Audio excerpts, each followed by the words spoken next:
on the Hour, sponsored by O'Reilly Auto Parts. I'm Cammie McCormick. A key speech tonight from President Biden in the midst of a re-election campaign. What would Americans like to hear from his State of the Union address? Economy, wages. The economy is the number one. I'm most interested in women's health rights and the immigration issue. The well-being of the state of the country. Here's correspondent Rita Jan. This is a critical speech for President Biden to remind people what he has done, because in various polls, including our own, that doesn't seem to be resonating with Americans.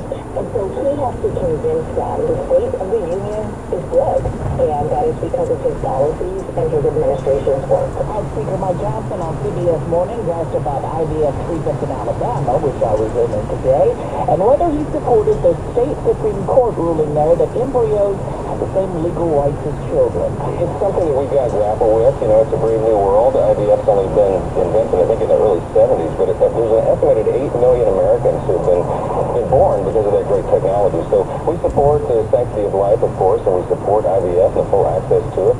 The state Supreme Court ruling had left clinics worried they would be liable for the damage or death of an embryo.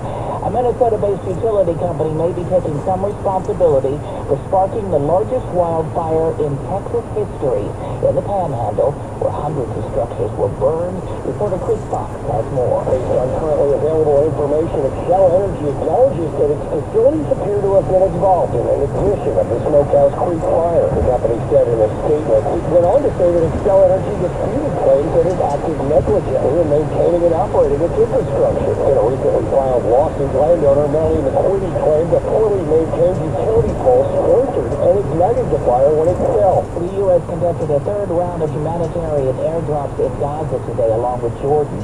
Truce talks in Cairo, meanwhile, have ended. Malaysia's Prime Minister blasted the Western response to what is happening in Gaza. The different responses by the West to human suffering is fire-ism. Sweden has formally become the newest member of NATO at a ceremony in Washington. Secretary of State Antony Blinken. Let me be the very first to welcome Sweden as a party to the Washington Treaty and as a 32nd member of the North Atlantic Treaty Organization. It had for 2 centuries been non-aligned, but changed its stance after Russia's invasion of Ukraine. This is CBS News. Well, that's today's news. I didn't hear any good news, did you? I didn't think so. I guess it's all about perspective. The glass is half full. Well, as always, I'd like to thank you again for coming along with me on these Dash Cam News adventures. You know the drill. Peace, love, and all that hippie jazz. Bye-bye, everybody. It's 52 degrees in Benicia, California.